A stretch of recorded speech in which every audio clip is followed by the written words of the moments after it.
YSR Congress party నాయకురాలు కాకు ఉమా గారు మనతో ఉన్నారు. ఆమెతో మాట్లాడదాం. నమస్తే ఉమా గారు. నమస్తే సార్. మేడం, నిన్న సార్ ఏపీ చెప్పండి. రాజధాని అమరావతి బిల్లుని నిన్న లోక్సభలో ప్రవేశపెట్టారు, ఆమోదం తెలిపారు. సో ఓవరాల్ గా గతంలో మీ పార్టీ చేసినటువంటి 3 రాజధానుల బిల్లుని తర్వాత జగన్మోహన్ రెడ్డి గారు వెనక్కి తీసుకున్నారు. ఇప్పుడు అమరావతి ఒకటే రాజధాని, ఇదే శాశ్వత రాజధాని, దీన్ని ఇంకెవరు మార్చలేరు అనేది కూటమి నేతలు చెప్తున్నటువంటి అంశం. మరి దీని మీద మీ పార్టీ స్టాండ్ ఏంటి? నిన్న మీ ఎంపీలు లోక్సభ నుంచి వాకౌట్ చేశారు, దానికి గల కారణాలు ఏంటి? దీని మీద మీరు అమరావతికి అనుకూలమా, వ్యతిరేకమా? అసలు మీ పార్టీ స్టాండ్ ఏంటి? ముందుగా అందరికీ నమస్కారం సార్. నిన్న జరిగినటువంటి ఏదైతే మనకి లోక్సభలో అమరావతి బిల్ అని ప్రవేశపెట్టడం, ఇక్కడ మన ఏపీలో ఉన్నటువంటి అసెంబ్లీలో ఒక తీర్మానాన్ని తీసుకొని వచ్చి ఆ చట్టాన్ని మనకి పార్లమెంట్ లో ప్రవేశపెట్టి మరి ఆ బిల్లుని సవరణ చేసి పునర్విభజన చేసి గతంలో ఉన్నటువంటి బిల్లు అంటే మనకి 2014లో రాష్ట్ర విభజన జరిగినప్పుడు 10 సంవత్సరాల వరకు కూడా ఉమ్మడి రాజధానిగా మనకి హైదరాబాద్ అని ఆ బిల్లు ఏదైతే చట్టంలో పొందపరచబడింది. అయితే మరి ఈ రోజు కొత్తగా వీళ్ళేంటంటే ఒక చట్టాన్ని అసెంబ్లీలో తీర్మానం చేసేసుకొని కనీస శాసన మండలిలో కూడా దాన్ని తీసుకెళ్లకుండా ఆ తీర్మానాన్ని మరి పార్లమెంట్ లో ప్రవేశపెట్టేసి లోక్సభ ఓకే ఆమోదం తెలిపింది. అమరావతి రైతులు ఎప్పటి నుంచో కలలుగంటున్నారు, మనకంటూ మన ఆంధ్రప్రదేశ్ కు ఒక రాజధాని కావాలి అని చెప్పేసి చాలా మంది ఆకాంక్ష. కానీ మేము చెప్పేది ఏంటంటే పార్లమెంట్ లో నిన్న మిథున్ రెడ్డి గారు కావచ్చు, ఇక్కడ నిన్న జగన్మోహన్ రెడ్డి గారు 2 గంటల పాటు దాదాపు 2-3 గంటలు సమయం వెచ్చించి ప్రతి దాన్ని కూడా ఆధారాలతో సహా అసలు అమరావతిలో ఏం జరుగుతుంది, ఆయన ఎందుకు దాన్ని వద్దు అని చెప్పేసి ప్రతిసారి కూడా అధికారంలో ఉన్నప్పటి నుంచి ఇప్పటికీ కూడా దాని గురించి ఎందుకు పదే పదే ప్రస్తావన తీసుకొస్తున్నారనేది నిన్న తేట తెల్లమైంది ప్రజలందరికీ కూడా. ఎందుకంటే చాలా సుదీర్ఘమైనటువంటి 3 గంటల పాటు ఆ సమావేశంలో అంటే ఆ ప్రెస్ మీట్ లో ప్రతి ఒక్క దాని వివరం ఈ రోజు అమరావతిలో ఏం జరుగుతుంది, ఈ కూటమి నాయకులు ముఖ్యంగా చంద్రబాబు నాయుడు గారు అమరావతి అనే పేరుతో ఒక దేవతల రాజధాని అని చెప్పి భ్రమరావతిగా ఈ రోజు ప్రజలందరినీ కూడా భ్రమలోకి తీసుకెళ్లే విధంగా సింగపూర్, మలేషియా ఇదిగో అదిగో అని చెప్పేసేసి మరి రైతులందరి దగ్గర కూడా వేల ఎకరాలు ఈ రోజు భూసేకరణ చేసి కనీసం వాళ్ళకి ఇచ్చినటువంటి మాట నెరవేర్చకుండా ప్లాట్లు ఏవైతే ప్లాటింగ్స్ ఇస్తామని చెప్పారో రైతులకి ప్లాట్లు కూడా ఇవ్వకుండా మళ్ళీ ఇంకా రెండో విడత భూసేకరణ అని చెప్పేసి ఇంకో 50,000 ఎకరాలు తీసుకోవడం, మొత్తం మీద 1,00,000 ఎకరాల్లో రాజధాని నిర్మించే విధంగా ప్రపంచంలో ఎక్కడ లేని విధంగా ఈ రోజు ప్రజలందరినీ కూడా భ్రమరావతిగా తీర్చిదిద్దుతున్నటువంటి ఘనత చంద్రబాబు నాయుడు గారిది. మరి ఈ అమరావతిలో ఉన్నటువంటి లొసుగులు ఏవైతే ఉన్నాయో ఒక బంగారు బాతు ఏ విధంగా అయితే బంగారు గుడ్డు పెడతా ఉంటుందో రోజు అంటే ఆ గుడ్డును ఉపయోగించుకొని ఒక భ్రమరావతిగా అక్కడ చూపిస్తా దేవతల రాజధాని అని చెప్పేసి రాబోయే రోజుల్లో ఎలా ఉంటుంది అలా ఉంటుంది పిల్లల భవిష్యత్ అని చెప్పేసి భూములు తీసేసుకొని వాళ్ళకి అభూత కల్పనలు కల్పిస్తా ఈ రోజు ఏ మాత్రం కూడా అభివృద్ధి లేకుండా సాధ్యం కానటువంటి పనుల్ని ఎక్కడైనా సరే ఒకసారి మీరు గమనించినట్లయితే జగన్మోహన్ రెడ్డి గారు నిన్న చెప్పిన దాంట్లో చాలా వాస్తవాలు ఉన్నాయి. చాలా వాస్తవాలు ఆధారాలతో సహా ఈరోజు చంద్రబాబు నాయుడు గారు అమరావతి పైన ఇటువంటి నిర్ణయాలు తీసుకుంటున్నారు, ఏ విధంగా ప్రజల్ని మాయ చేస్తా ఉన్నారు, ఏ విధంగా ప్రజల సొమ్మును లూటీ చేస్తా ఉన్నారు అనేది చాలా క్లియర్ గా ఆయన వివరించడం జరిగింది. మరి మీరు గమనించినట్లయితే చదరపు అడుగు ఎక్కడ చూసుకున్నా ఢిల్లీలో కావచ్చు ఎక్కడైనా సరే చదరపు అడుగు తీసుకునే రేటు 4,000 అయితే ఒక స్క్వేర్ ఫీట్ వాల్యూ కట్టడానికి ఎంత పెద్ద అద్భుతంగా కట్టినా సరే 4,000 అయితే మరి ఈ రోజు అమరావతి అని పేరు చెప్పుకొని ప్రజల దగ్గర నుంచి దోపిడీ చేస్తా ఒక చదరపు అడుగుకి 12,000కు పైగా వసూలు చేస్తున్నటువంటి అంటే దాన్ని ఏ విధంగా దోపిడీ చేస్తున్నారు, ఈ మిగిలినటువంటి 8,000 ఎక్కడికి వెళ్తున్నాయి, ఎవరి జేబుల్లోకి వెళ్తున్నాయి, ఇది ప్రజల సొమ్ము కాదా, ఇది సాధ్యమైనదేనా? ఒక పక్కన మీరే చెప్తున్నారు ఆంధ్రప్రదేశ్ రాష్ట్రం అప్పుల్లో ఉంది, జగన్మోహన్ రెడ్డి గారు గతంలో ఉన్నప్పుడు మరో శ్రీలంక అయిపోతుంది అని చెప్పేసి చాలా ఇదిగా మీరే చెప్తున్నారు, సంపద సృష్టిస్తాం మన రాష్ట్రం అప్పుల్లో ఉందని మీరే చెప్తున్నారు, అన్ని మీరే చేస్తున్నారు.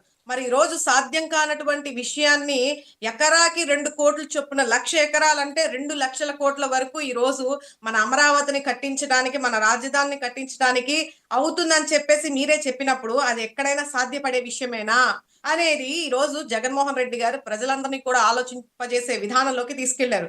అంటే ఇన్ని రోజుల నుంచి ఎందుకు వద్దు అంటున్నారు అనేది ప్రజలు కూడా ఎందుకు వద్దు అంటున్నారు ఏంటి అంటే జగన్మోహన్ రెడ్డి గారు ఒక వర్గాన్ని ఏమన్నా వెలివేసినట్టు చేస్తున్నారా, లేదంటే ఏంటి కావాలని చేస్తున్నారా, రాష్ట్రానికి ఆ రాజధాని అక్కర్లేదు అనుకుంటున్నారా అనే భ్రమల్లో కొంతమంది ప్రజలు ఉన్నారు. కానీ నిన్న ఆ ప్రెస్ మీట్ తో ప్రజలందరికీ కూడా కనువింపు కలిగించేలాగా చాలా చక్కగా చాలా వివరణ ఇవ్వడం జరిగింది.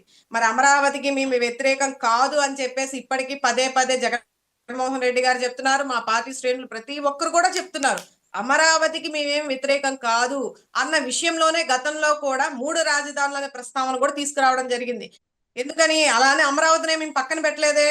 అమరావతిని కూడా ఒక రాజధానిగా ఉంచుతా, అలాగే కర్నూలు కానీ వైజాగ్ను కూడా రాజధానిగా 3 రాజధానులుగా ఒకే చోట అభివృద్ధి నిలకడగా లేకుండా ఇబ్బంది పడకుండా మన రాష్ట్రాన్ని తక్కువ బడ్జెట్ తో తక్కువ ఉన్నదాన్ని ఉపయోగించుకొని ఏవైతే స్ట్రక్చర్స్ ఉన్నాయో డ్రైనేజ్ కానీ కరెంట్ కానీ రోడ్లు కానీ ఏవైతే రెడీగా ఉన్నాయో ఆల్రెడీ డెవలప్డ్ పోర్ట్ కానీ ఎయిర్వేస్ కానీ అన్ని విధాల రోడ్వేస్ కానీ ఇవన్నీ కూడా మనకు అందుబాటులో ఉన్నాయి. వాటిని మనం ఉపయోగించుకొని ప్రజల మీద భారాన్ని కలిగించకుండా మన అభివృద్ధి చేద్దామనే ఉద్దేశంతో ఆయన ఒక ఆలోచన తీసుకొచ్చారు. సరే కాదు అన్నారు.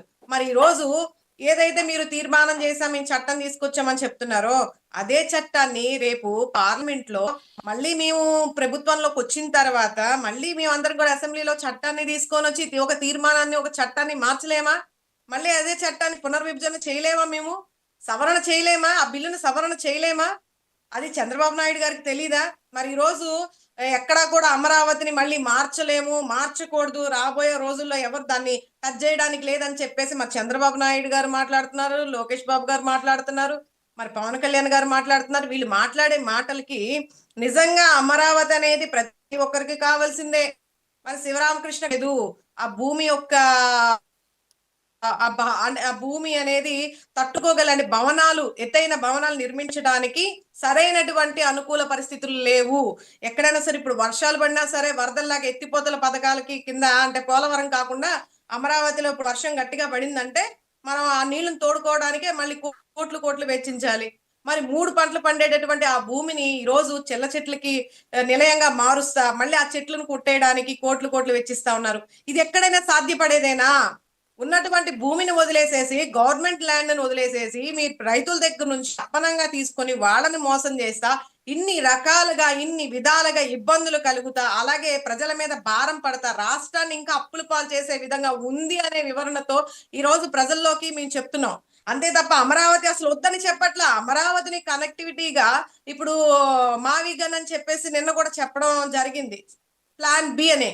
ఇప్పుడు దాని గురించి కూడా వీళ్ళేంటంటే దాన్ని లోతుగా ఆలోచన చేయకుండా ఎంతసేపటికి కూడా ఏ విధంగా జగన్మోహన్ రెడ్డి గారిని ట్రోల్స్ చేయాలా, ఏ విధంగా ఆయన ఇబ్బంది పెట్టాలా, ఏ విధంగా అని చెప్పేసి ఒక పైశాచికమైనటువంటి ఆలోచనలోకి వెళ్ళి నవ్వుకుంటా కార్టూన్స్ వేసుకుంటా సోషల్ మీడియాలో చేస్తున్నారే కానీ అసలు అందులో ఎంత ఆలోచన ఉంది, ఆయన యొక్క విజన్ ఏంటనేది అంత క్లియర్ గా చెప్పినా కూడా మరి చాలా మంది వెకిలిగా చేస్తా ఉన్నారు. ఈ రోజు మచిలీపట్నాన్ని అలాగే మన గుంటూరుని విజయవాడని 3 ప్రాంతాలని కలుపుకొని రాజధాని నిర్మిస్తే చాలా తక్కువ అందులో 10,000 కోట్లతోనే మనం బయటపడచ్చు. 2 లక్షల కోట్ల వరకు కాదు, 10,000 కోట్లతో ఆల్రెడీ ఎస్టాబ్లిష్డ్ రోడ్లు ఉన్నాయి, పెద్ద పెద్ద రోడ్లు ఉన్నాయి, కరెంటు ఉంది, వాటర్ సప్లై ఉంది, సీ పోర్ట్ ఉంది మనకి మచిలీపట్నం నుంచి. ఇవన్నీ కూడా అందుబాటులో ఉన్నాయి కాబట్టి చక్కగా 3 ప్రాంతాలు కలిపి అలాగే జనాభాను కూడా కన్సిడర్ చేయాలి కదా. జనాభాని కూడా ఇప్పుడు ఉన్న ప్రాంతం అమరావతిలో ఎంతమంది జనాభా ఉన్నారు, ఈ జనాభాని కూడా దృష్టిలో పెట్టుకొని రాజధాని అనేది మనం డిసైడ్ అవ్వాలి. ఒక విధంగా చెప్పాలంటే రాజధాని అనేది రాష్ట్రానికి సంబంధించింది మాత్రమే, ఇది దేశానికి సంబంధించింది కాదు. మన రాజ్యాంగంలో కూడా మన రాష్ట్రానికి రాజధాని రాష్ట్రమే నిర్ణయించుకోవాలి తప్ప ఎక్కడ కూడా కేంద్రం నుంచి నిర్ణయాలు కేంద్రం డిసైడ్ చేయడం అనే అందులో లేదు, రాజ్యాంగంలో లేదు. ఇప్పుడు ఎవరైనా సరే మన పలానా చోట మనకు అనుకూల పరిస్థితులు చూసుకొని మన పెట్టుబడులు చూసుకొని మన రాష్ట్ర ఆదాయాన్ని బట్టి ప్రజల మనోభిష్టాన్ని బట్టి అన్నిటినీ కన్సిడర్ చేసి ఎక్కడైతే బాగుంటుంది, ఎక్కడైతే గవర్నమెంట్ ల్యాండ్ ఉంటుంది, అన్ని విధాల ప్రజల్ని ఇబ్బంది పెట్టకుండా అన్ని విధాల మనకు ఉండే విధానాన్ని చూసుకొని మనం ముందుకి అడుగు వేయాలి తప్ప ఈ రోజు ఏదో ఒక వర్గాన్ని మీరు సామాజిక వర్గాన్ని మీ పైకి తీసుకొస్తాం, మా దళారులు వెళ్ళిపోయి అక్కడ కోట్లు కోట్లు పెట్టుబడులు పెట్టారు మేమని చెప్పేసి వాళ్ళు స్వార్థం కోసం అమరావతి అంటే ఒక ప్రాంతాన్ని ఒక ప్రాంత ప్రజల్ని డెవలప్ చేయడం కాదండి. ఇది రాష్ట్రానికి సంబంధించినటువంటి 5.5 కోట్ల మంది ప్రజలకు సంబంధించిన విషయం ఇది. చాలా ఇంపార్టెంట్ అయినటువంటి విషయం. ఇదేదో ఒక ప్రాంతానికో, ఒక వర్గానికో సంబంధించింది కాదు. ఈ రోజు రాజ్యసభలో రేణుకా చౌదరి గారు మాట్లాడుతా ఉన్నారు ఇందాక లైవ్ లో. పెట్టండ్రా అమరావతి పెట్టండ్రా అమరావతి, చెప్పండ్రా కమరావతి అని చెప్పేసి మాట్లాడుతా ఉన్నారు. మరి చూడండి ఏ విధంగా వీళ్ళు మాట్లాడతా, వీళ్ళు ఏ విధంగా చేస్తున్నారనేది మరి ప్రజలందరూ కూడా దీని మీద ఆలోచన చేయాలి. మేము అమరావతి వ్యతిరేకత అని చెప్పేసి నిన్న మిథున్ రెడ్డి గారు కూడా ఎక్కడ చెప్పలేదు. ఆయన అడిగిన చాలా క్వశ్చన్స్ అడిగారు, దానికి ఎక్కడ కూడా సమాధానం లేదు. ఆ బిల్లులో ఏం పెట్టారు మీరు? రైతులకి ప్లాట్స్ ఇస్తున్నారా? ఎప్పుడు ఇస్తున్నారు? ఎన్ని ఎకరాల్లో మీరు రాజధాని నిర్మిస్తా ఉన్నారు? మరి ఆ విధంగా చూసుకుంటే రైతు మొన్న రామారావు అనే రైతు ఏ విధంగా మనందరం చూసాం. మంత్రుల ముందే రెండో విడత భూసేకరణ అనే విధానంలో వెళ్ళినప్పుడు మాకు ఎక్కడిచ్చారయ్యా ప్లాట్లు, సింగపూర్ దగ్గర ఇస్తా అన్నారు కదా, మా ప్లాట్ ఏది అని చెప్పేసి మాట్లాడుతూనే గుండెపోటుతో చనిపోయిన సందర్భం. ఎక్కడో కాలువ గట్టుల్లోనో లేదా సమాధుల దగ్గర ఇచ్చేసి ప్లాట్లు రైతులకు ఇస్తానని చెప్పేసి ఆశ పెట్టి ఈ రోజు వాళ్ళని చుట్టూ తిప్పించుకుంటా ఉన్నారు. మరి వీటన్నిటికి కూడా వివరణ లేకుండా జరుగుతున్నటువంటి ఇబ్బందులను బట్టి ఏ వివరణ ఇవ్వకుండా బిల్లుని ఆమోదపరుస్తారు. కాబట్టి మేము నేను వాకౌట్ చేస్తున్నాం అని చెప్పేసి అమరావతికి వ్యతిరేకం కాదు. అమరావతి బిల్లుని ఆమోదపరిచేటప్పుడు ఇన్ని ఉన్నాయి. అందులో ఎన్ని ఎకరాల్లో చేస్తున్నారు, ఎంత బడ్జెట్ తో నిర్మిస్తున్నారు, రైతులకు ప్లాట్స్ ఎప్పుడు ఇస్తున్నారు, ఎంతమంది పాపులేషన్ అక్కడ ఉంది, ఇవన్నీ కూడా దాంట్లో పొందుపరచాలి కదా. అవేమీ లేకుండా కేవలం చట్టబద్ధత తీసుకొస్తాం, మేము వేరే వాళ్ళు వస్తే అది ఇంకా మార్చేస్తారు, లేదంటే మా అమరావతి ఎక్కడ రాజధాని కాకుండా పోతుందో అని మేము పెట్టుబడులు పెట్టుకున్నాం, మా దళారులు నష్టపోతారు, మా వాళ్ళు నష్టపోతారు అనే ఫీలింగ్స్ తో పెడుతున్నారు తప్ప ప్రజల యొక్క ఇబ్బందులు, ప్రజలకు అనుకూలత, ప్రజలకి ఏంటనేది ఆలోచించకుండా ఈ రోజు చాలా మూర్ఖత్వంగా ముందుకు వెళ్తా ఉన్నారు. కానీ ప్రజలకు చాలా మందికి తెలియదు అమరావతి వల్ల వచ్చే నష్టం ఏంటి, మన మీద రేపు ఎంత భారం పడుతుంది ఏంటి అనేది చాలా వరకు అవగాహన లేదు. నిన్న జగన్మోహన్ రెడ్డి గారు పెట్టినటువంటి ప్రెస్ మీట్ ద్వారా చాలా వరకు కలిగింది. ఇప్పుడు వాళ్ళలో చాలా మంది ఆలోచన చేస్తా ఉన్నారు ప్రజలు. Okay, fine madam. అయితే ఇక్కడ మీకు 3 ప్రశ్నలు. ఒకటి ఏంటంటే మీరు అన్నట్లు డెవలప్ చేసినటువంటి ప్లాట్స్ ఎక్కడిస్తారు, ఎప్పుడు ఇస్తారు, గడిచినటువంటి 10 ఏళ్లలో ఎందుకు ఇవ్వలేదు? ఇది మిథున్ రెడ్డి గారు నిన్న పార్లమెంట్ లో అడిగినటువంటి ప్రశ్న. నెక్స్ట్ రెండోది వచ్చేటప్పటికి మీరు అమరావతికి వ్యతిరేకం కాదు అన్నప్పుడు ఓటింగ్ ని అవాయిడ్ చేసి వాకౌట్ చేయాల్సినటువంటి అవసరం ఏంటి? మీరు ఖచ్చితంగా ఓటు వేసి ఈ బిల్లులో ఇవి కూడా పెట్టండి, దీంతో పాటు స్పెషల్ కేటగిరీ స్టేటస్ అనేది ఇచ్చినటువంటి హామీ. దీని గురించి మాణిక్యం ఠాకూర్ గారు మాట్లాడారు. ఆయన తమిళనాడుకి చెందినటువంటి ఎంపీ. మన ఏపీ గురించి ఆయన అడుగుతున్నారు, కానీ మన ఎంపీలు ఎందుకు అడగట్లేదు? కూటమి అడగట్లేదు, మీరు అడగట్లేదు. ఇదెందుకు మీరు ప్రశ్నించలేకపోయారు? నెక్స్ట్ మీరు అన్నట్టు ఈ డెవలప్డ్ ప్లాట్స్ కి సంబంధించి గడిచినటువంటి 5 ఏళ్లలో మీ ప్రభుత్వమే ఉంది, మీరేం చేశారు? అమరావతిలో ఎంత డెవలప్మెంట్ చేశారు? మీరెందుకు ఆ ప్లాట్లు ఇవ్వలేకపోయారు? నెక్స్ట్ ఇప్పుడు జగన్ గారు చెప్పినట్లు మావిగన్, ఓకే, మచిలీపట్నం, ఇక్కడ వచ్చేటప్పటికి విజయవాడ, నెక్స్ట్ వచ్చేవరకు Guntur development, very good, fine, బానే ఉంటది, ఎవ్వరు కాదన్నారు దాన్ని. అయితే రేపు మీరు వచ్చిన తర్వాత దీన్ని మేము మార్చొచ్చు అంటున్నారు. అంటే మీకు దీన్ని మళ్ళీ మార్చే ఉద్దేశం ఉందా? మార్చాలని అనుకుంటున్నారా? ఇలా ప్రతిసారి గవర్నమెంట్ మారినప్పుడల్లా రాష్ట్రానికి రాజధాని మారటం, ప్రజలు మాకు రాజధాని ఏంటి అనేటువంటి అయోమయంలో ఉండటం, ఇదే కనిపిస్తుందా? లేదంటే ఇదే అమరావతిగా ఉంచి రాజధానిని దీని పరిధి పెంచుతూ కేవలం అమరావతి 29 గ్రామాలే కాకుండా ఇటు మచిలీపట్నం వరకు అటు గుంటూరు వరకు కూడా క్యాపిటల్ కిందకు వస్తుంది అనేటువంటి బౌండరీస్ ని మీరు ఏమైనా ఫిక్స్ చేస్తారా? ఈ మూడిట్లో మీ స్టాండ్ ఏంటి? ఈ మూడిటికి సమాధానం ఏంటి? సార్, ఇప్పుడు మీరు అడిగిన దాంట్లో అమరావతి అనేది 29 గ్రామాలకే పరిమితమా అని చెప్పేసి మీరు అడుగుతా ఉన్నారు. మరి అమరావతి ఇప్పుడు వీళ్ళు డిసైడ్ చేసింది అదే విధానంలోనే వస్తుంది కదా. అమరావతి అనేది ఒక పరిధిలోనే అన్నట్టుగా వీళ్ళు చట్టబద్ధత తీసుకొస్తూ ఉన్నది. మేము ముందు నుంచి ఇప్పుడు చెప్తున్నాం, అంతకు ముందు చెప్పింది కూడా మా నాయకుడు ఏం చెప్పారు, ఆయన ప్రజలందరికీ కూడా నచ్చే విధంగా, మెచ్చే విధంగా అభివృద్ధి అనేది అన్ని విధాల అన్ని వనరులు దగ్గరుండేలాగా, మనకి భారం పడకుండా, ప్రజల మీద భారం పడకుండా, బడ్జెట్ కూడా మన రాష్ట్ర ఆదాయం కూడా చాలా తక్కువ ఉంది కాబట్టి ఉన్న వాటిని ఉపయోగించుకొని మనం ముందుకు వెళ్ళాలి తప్ప లేని దాని గురించి కలలు అంట లేని భారాన్ని మనం నెత్తి మీద పెట్టుకొని దానికి ఇంతవరకు పెట్టుబడులు ఎక్కడి నుంచి వస్తాయనేది కూడా సమాధానం లేదు అందులో ఆ బిల్లులో కూడా. ఇప్పుడు 2,00,000 కోట్లు ఖర్చు అవుతుందని చెప్పినప్పుడు దానికి బడ్జెట్ ఎక్కడి నుంచి వస్తుంది? ఎంత బడ్జెట్ రిలీజ్ చేస్తున్నారు కేంద్రం నుంచి? కానీ ఏ విధంగా మనకి దాన్ని కన్స్ట్రక్షన్ ఎన్ని సంవత్సరాలు పూర్తి చేస్తున్నారు? 30 సంవత్సరాల? ఒక్కోసారి 30 సంవత్సరాలు అంటారు, ఒక్కోసారి 40 సంవత్సరాలు అంటారు. వీళ్ళు ఇష్టం వచ్చినట్టు చెప్తున్నారు. అప్పుడు దాకా రాజధాని లేకుండా ఎలా ఉంటారు ప్రజలు? మీరే చెప్తున్నారు ఆంధ్రప్రదేశ్ కి రాజధాని కావాలని చెప్పేసి. మరి ఇంత కాల వ్యవధి మీరు చూసుకున్నట్లయితే కేసీఆర్ గారు 2 సంవత్సరాల్లో మనకి అక్కడ పర్మనెంట్ సెక్రటరీ తెలంగాణలో కట్టడం జరిగింది. ఎంత వెచ్చించి కట్టారు? ఈ రోజు చంద్రబాబు నాయుడు గారు అవినీతికి బ్రాండ్ అంబాసిడర్ గా ఈ రోజు దోచుకునే విధానంలో ప్రజల మీద భారం పెడతా అనేకమైనటువంటి కల్పితాలు కల్పిస్తా ఉన్నారు. ఆ కల్పితాల నుంచి బయటికి రండిరా బాబు, వాస్తవాలు తెలుసుకోండి. మనం ఏ విధంగా మనం రేపు రాబోయే రోజుల్లో ప్రతి ఒక్కరు కూడా ఇబ్బంది పడాల్సి వస్తుంది. అలివి కాని దాన్ని మనం ఈ రోజు నెత్తి మీద తెచ్చుకొని పెట్టుకొని దాన్ని మనం కలలగంట 30-40 సంవత్సరాలు ఏంటి పరిస్థితి అనేది మేము చెప్పే స్టాండ్ అన్నమాట. కాబట్టి ఆలోచించుకుని అమరావతినే పెట్టాలని కాదు, మేము మా గవర్నమెంట్ వస్తే దానికి సంబంధించి మీరు చెప్పినట్టుగా 110 కిలోమీటర్లు ఇప్పుడు మచిలీపట్నాన్ని కలుపుకుంటా, గుంటూరుని కలుపుకుంటా, విజయవాడ మరి అమరావతి పరిసర ప్రాంతాలని ఉపయోగపడేలాగానే ఆలోచన ఉండొచ్చు. ఎందుకంటే ఇప్పటికి ప్రజల ఆలోచనలు కూడా ఎలా ఉంటుందో మనకి తెలియదు కదా. ఈ రోజు అయితే చట్టబద్ధత తీసుకొచ్చారు. ఆ చట్టబద్ధత ఏ విధంగా తీసుకొచ్చారో శాసన మండలిలోకి వెళ్ళాల, వీళ్ళే నలుగురు కూర్చొని తీర్మానం చేసుకున్నారు. మరి అసెంబ్లీలో చేసుకొని ఒక చట్టాన్ని తీసుకొచ్చి మరి చట్ట సవరణ అనేది చేస్తే దాంట్లో చట్టపరమైనటువంటి చర్యలు చాలా ఇబ్బందికరమైనటువంటి వాతావరణం ఉంటుంది. అయినా సరే మరి రాష్ట్రం అడుగుతుంది కాబట్టి మరి కేంద్రం కూడా ఓకే చెప్పే అవకాశం ఉంటుంది. ఎందుకంటే అదే అవకాశం రేపు మేము అడగొచ్చు. నేను అంటుంది ఏంటంటే ఇబ్బంది వాటిల్లినప్పుడు మరి మిగిలినటువంటి 2.5 సంవత్సరంలో వీళ్ళు అమరావతిలో కొంతైనా పూర్తి చేయకపోతే, ఇప్పటిదాకా శాశ్వత భవనాలు కట్టించింది లేదు. నిజంగా అంత విజన్ ఉన్నాయనైతే, అంత తీర్మానం అయితే ఇన్ని సంవత్సరాలు ఏం చేశారు? ఈ రోజు ఎందుకు చట్టబద్ధత కల్పిస్తున్నారు? ఆయన వచ్చి ఇప్పుడు మనకి రాష్ట్ర విభజన జరిగి ఎన్ని సంవత్సరాలు అవుతుంది? 2014లో జరిగింది. మరి ఇప్పుడు దాకా ఎందుకు చేయలేదు? ఇప్పుడు ఎందుకు చేస్తున్నారు? ఇప్పుడు చేసిన దాంట్లో పెట్టిన బిల్లులు ఏమన్నా ప్రజలకు ఉపయోగపడేటటువంటి పాయింట్లు ఏమైనా ఉన్నాయా? రాష్ట్రానికి మేలు చేకూర్చే పనులు ఏమైనా ఉన్నాయా? అవి లేవు కాబట్టే మేము అడుగుతున్నాం. అంతే తప్ప ఇంకేమీ లేదు. ఇక్కడ ప్రజలకి ఇబ్బంది కలిగించకుండా చేయమనే మేము ఫస్ట్ నుంచి పోరాడుతున్నాం. ఇప్పుడు కూడా అదే చెప్తున్నాం.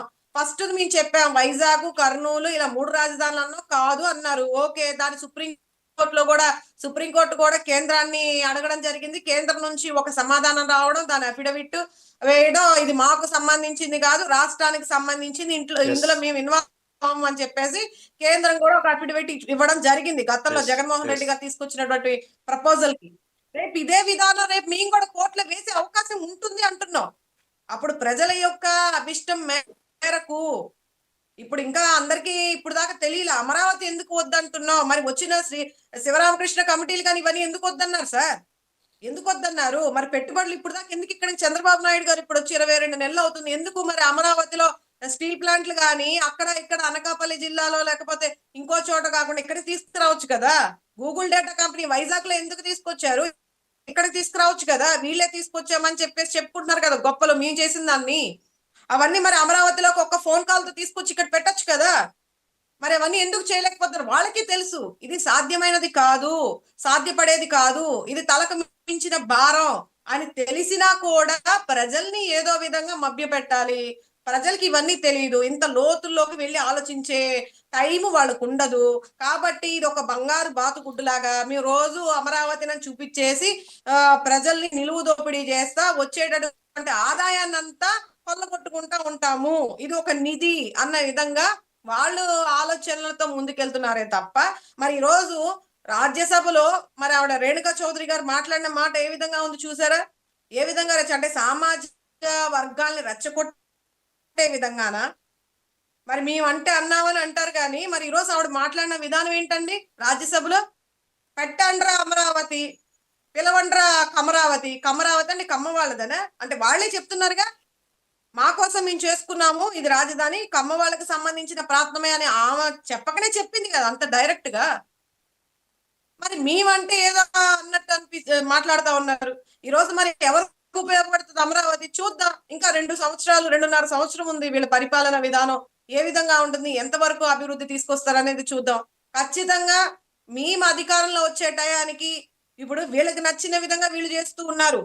కానీ వీళ్ళు స్వార్థంగా చేస్తున్నారు. ఆ నచ్చిన విధానంలో ఎక్కడ కూడా ప్రజలకు ఉపయోగపడే ఆలోచనలు లేవు. ఆ ప్రశ్నలే మేము లేవనెత్తుతా ఉన్నాం.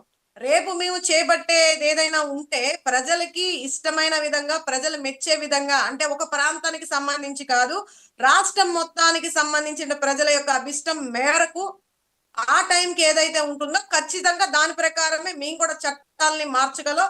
మేము కూడా పునర్విభజన చేయగలం. చట్ట సవరణ చేసి మేము కూడా తీర్మానాలు అసెంబ్లీలో మరి మేము కూడా చేయగలం. ఈ రోజు వీళ్ళు చేసింది మేము చేయలేమా? అది సాధ్యమవుదా? కేంద్రం ఏం చేస్తుందండి? కేంద్రానికి ఏం సంబంధం ఉంటది? మనం ఏది చేస్తే వాళ్ళే కదా చేసేది. చట్ట సవరణ, బిల్లు సవరణ ఏదైనా సరే మనం చెప్పేదాన్ని బట్టే కదా వాళ్ళు చేసేది. కేంద్రానికి సంబంధం లేదు కదా, మన రాష్ట్ర వ్యవహారం ఇది. కాబట్టి మా ఆలోచన అంతా కూడా మేమేం చెప్తున్నామంటే, ఏ నాయకుడు చెప్పినా, జగన్మోహన్ రెడ్డి గారు 2 గంటలు చెప్పినా, 3 గంటలు చెప్పినా, లేదంటే పార్లమెంట్ లో మిథున్ రెడ్డి గారు లాంటి వాళ్ళు చెప్పినా, మేము అడిగిన క్వశ్చన్స్ ఒకటే, మీరు ఆ బిల్లులో ఏం పొందుపరిచారు, దానివల్ల ప్రయోజనం ఏంటి ఆంధ్ర రాష్ట్రానికి, ఎప్పటిలోగా మీరు మాకు రాజధాని అందిస్తున్నారు, ఇవన్నీ చెప్పాల్సిన బాధ్యత ఈ రాష్ట్ర ప్రభుత్వానికి ఉందా లేదా? ఉంది కదా, ఖచ్చితంగా రాష్ట్ర ప్రభుత్వానికి ఉంది కదా బాధ్యత అనేది. ఎగ్జాక్ట్లీ. బాధ్యత ఏం లేకుండా మా ఇష్టానుసారం కేవలం ఎవరో వచ్చి ఏదో చేసేస్తారు, దీనికి చట్టబద్ధత కల్పించేస్తే ఇంకెవరు ముట్టుకోరన్న ఆలోచనలో వెళ్తున్నారు. కానీ ముట్టుకుంటారో ముట్టుకోరో, మారుస్తారో మార్చరో అనే విషయం చంద్రబాబు నాయుడు గారికి తెలియదా? చిన్న పిల్లోడిని అడిగినా చెప్తారు కదా సార్. ఇది రాజ్యాంగబద్ధంగా ఏ విధంగా మనం దాని ప్రపోజల్ తీసుకెళ్లాలనేది. మరి అలా అనుకుంటే ప్రత్యేక హోదా ఉంది, మన రాష్ట్రానికి ప్రత్యేక హోదా అడిగాము, ఆ బిల్లును పెట్టాము, దాని కేంద్రం ఆమోదపరిచిందండి. మన steel plant, Vizag steel plant ని ప్రైవేటీకరణ చేయొద్దు అని చెప్పేసి ఆ బిల్లును కూడా వాళ్ళు ఆమోదపరిచారా? కాబట్టి ఇవన్నీ కూడా ఎలా ఉంటాయంటే ఎవరికి వారు అనే విధంగా వాళ్ళు ఆలోచించుకుంటున్నారు. మా ఆలోచన అయితే అది లేదండి. ఖచ్చితంగా ప్రజలకు నచ్చే విధంగానే మా యొక్క పరిపాలన ఉంటుంది. అప్పుడు జగన్మోహన్ రెడ్డి గారు ప్రజలకు మెచ్చే విధంగానే చేశారు. కాకపోతే వ్యతిరేకంగా మేము వీళ్ళలాగా పబ్లిసిటీ చేసుకొని ఒకటి తప్పు చేశారు జగన్మోహన్ రెడ్డి గారు. ఏంటంటే నిన్న ఎక్స్ప్లెయిన్ చేసినట్టుగా గతంలోనే ఎందుకు మేము అమరావతిని మేము వ్యతిరేకంగా, అంటే అమరావతి ప్రాంతాన్ని కలుపుకుందాం తప్ప అమరావతిని మొత్తం కూడా అక్కడే తీసుకెళ్లి పెట్టాలి అనడానికి ఏంటి రీజన్, అది కాదు అని చెప్పడానికి రీజన్ ఏంటనేది గతంలోనే ఆయన వివరించి ఉంటే ఈ పాటికి ప్రజలకి చాలా చక్కగా అర్థమయ్యేది, ఎందుకు వద్దంటున్నారు ఏంటి అన్నది. కానీ చాలా లేటు. అది మీ పబ్లిసిటీ చేసుకోవడంలో చాలా వీక్ గా ఉన్నాం అనేది ఇప్పుడు కాదు, మాకు ఎప్పుడో అర్థమైంది. కానీ ఈ రోజు ప్రతిదీ కూడా వాస్తవాల రూపంగా లెక్కలు కూడా తీసుకొచ్చి ఆధారాలతో చూపిస్తున్నారు కదా. ఏ విధంగా మన రాష్ట్ర ఆదాయం ఉంది, ఏ విధంగా ఈ రోజు ఇబ్బందులు పడుతున్నాం, ఆర్థిక పరిస్థితి ఏ విధంగా ఉంది, మన రాజధానికి కట్టాలంటే ఎంత అవుతుంది, ఎంత ప్రాంతం కావాలి, అసలు 1,00,000 ఎకరాలు దేనికి సార్? ప్రపంచంలో 1,00,000 ఎకరాలు ఎక్కడన్నా ఉందా? ఏ రాజధానికన్నా ఉన్నదా? ఈ రోజు స్క్వేర్ ఫీట్ 4,000 ఎంత అద్భుతంగా కట్టినా సరే, మరి ఈరోజు 12,000కు పైగా వాళ్ళు లెక్కలు చెప్తున్నారంటే దాన్ని బట్టి ప్రజలు అర్థం చేసుకోవాలి. మరి అక్కడ ఎంత దోపిడీ జరుగుతుంది, ఎంత ప్రజల్ని మభ్యపెడుతున్నారు అనేది దాన్ని బట్టి అర్థం చేసుకోవాలి. జగన్మోహన్ రెడ్డి గారు విజన్ అంతా కూడా తక్కువ బడ్జెట్ లో మనకు అందుబాటులో ఉన్నదాన్ని తొందరగా అభివృద్ధి చేసి ప్రజల ముందుకు తీసుకెళ్లే విధానంలో ఆలోచిస్తున్నారు. వీళ్ళు సంవత్సరాల తరబడి ఒక దోపిడీ చేసుకునే దానికి అనుకూలంగా వీళ్ళు చూసుకుంటున్నారు. అంతే తేడా. ఆ తేడాని గమనించగలిగితే ఏది వాస్తవాలు, ఏవి అవాస్తవాలు, ఏది మంచి చెడు అనేది ప్రజలకి స్పష్టత వస్తుంది. ఓకే ఓకే మేడం, ఈ అంశాల మీద మీ విశ్లేషణ అందించినందుకు ధన్యవాదాలు.